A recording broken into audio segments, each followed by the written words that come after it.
many words, I started mutating.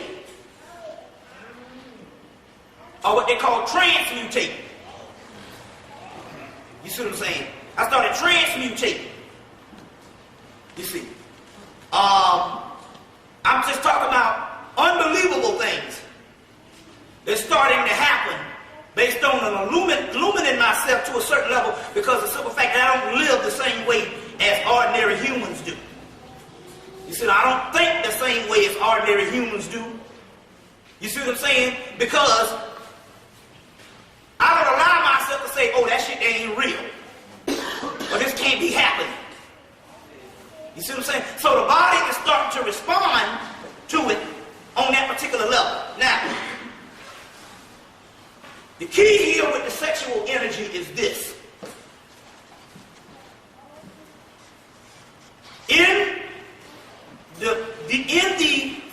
There's two paths, the right hand path and the left hand path. The right hand path is talking about regular tantric yoga, where you try to take the energy and move it up to the third eye or whatever to replenish the chakras and illumine the astral body. Then there's the left hand path, where you're literally trying to bring about a new reality and a new dimension. In the root chakra, which is at the bottom or the lowest part of the spine near the anus, is some demonic substance you call demons. This is alchemy. It's called Russes, Gunners, Tammers, Ogres, Shaktis, and Kalas. And all of it is called Kalas, which is lunar fluids.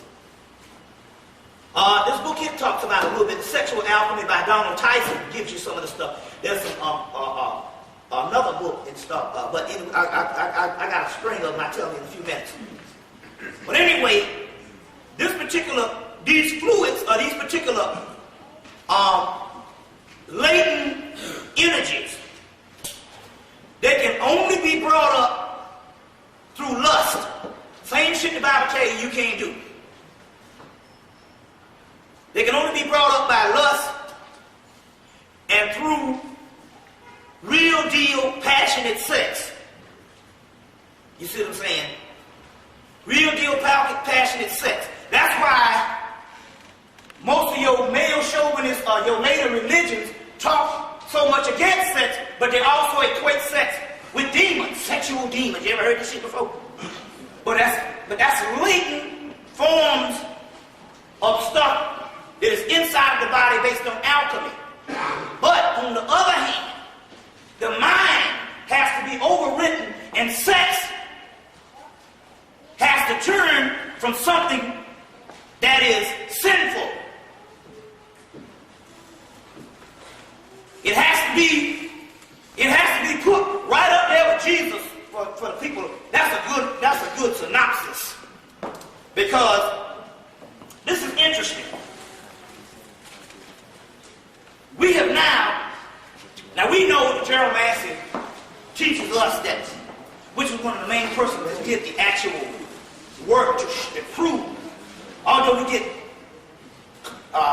so many people, Charles Finch and a lot of people in the Afrocentric age has also come about and said that Jesus was earlier Horus or Heru. We know this based on the whole Egyptology of the modern age, based on the last 13, 14 years.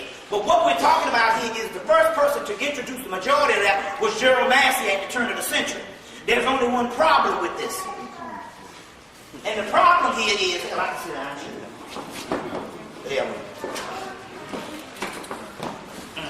Might take another sip of that in a minute.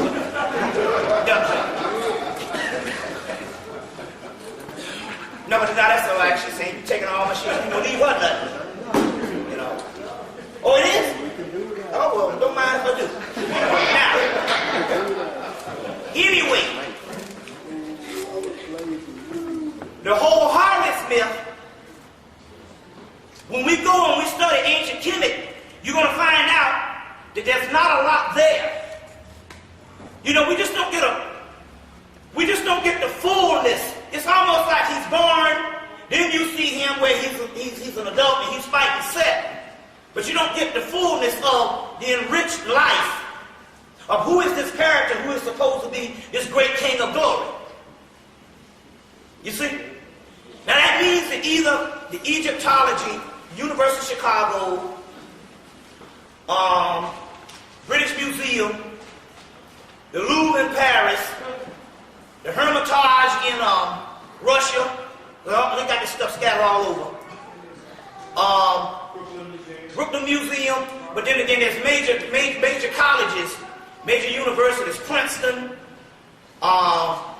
Berkeley, California, University of North Carolina. They're holding on to valuable documentation on the Horus thing or the Heru thing, because after Gerald Massey, they proved that Heru was Jesus. It's just that the proof that Heru was Jesus. It's just that we don't get the intricate detail like we do. You see what I'm saying? Even with the fake aspect of Jesus, some stuff is put together, you get a little more coherent lifespan than you do the Heru thing. Although we know that it's all mixed up. You get a much smoother story, because that's the story that's killing people. You know, that got people all teary-eyed and shit, you know. But even there's some stuff missing in that. The key, what I'm trying to say here is this. Is that the real mysteries, although some of this stuff was in Kemet, and we know that the white boy is holding it down, or some of this stuff can actually be destroyed.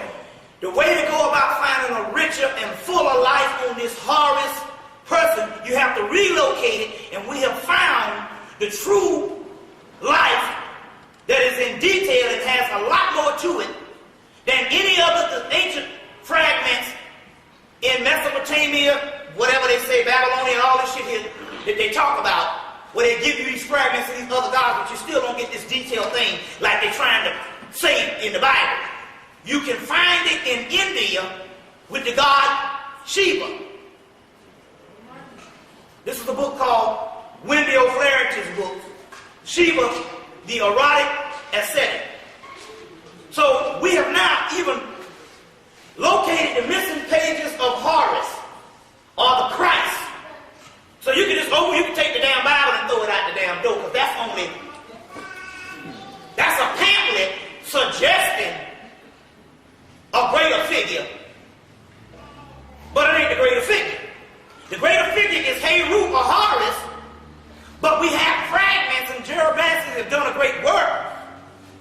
But if you want to get something where you get the entirety, where you have a civilization that was separated to the point that they can keep something cultivated, where you can get a complete mythology on this subject other than the fragmented mythologies in the ancient world that had more contact with outside forces. So we know that in Greece you got Hercules, Jason, Perseus, Apollo, all that's Horus. You got Heru in Kemet, you got Khonsu, you got different types of aspects of Horus, and 400 different Horus names or Heru names. But as far as the cohesiveness of the mythological story, where point A to point Z is missing. But we do have one preserved in India, which is Kushite Ethiopian. So we're talking about something that, although it comes to India as Rudra or Shiva, it is arcane enough that we can trace it back to Ethiopia, which means that it is a full body of mythology that is ancient enough to go all the way back to the beginning of the Nile. That moves up the Typhonian Egyptians that is replaced by the Osirians. This thing moves up into India as the Vedic mysteries, and the god Rudra and the god Shiva is the missing element in a full body of work that we need to understand about Horus and Heru. There's only one damn problem. This motherfucker don't do but one thing. He sticks his black pole in the goddamn black hole. So that means that somebody fucking with us with this Christ bullshit, because in here they said you're supposed to be goddamn knocking boots. That means, so the whole shit is out now. The same very thing that the old Muslim bullshit done told you, that the old fucked up Hebrew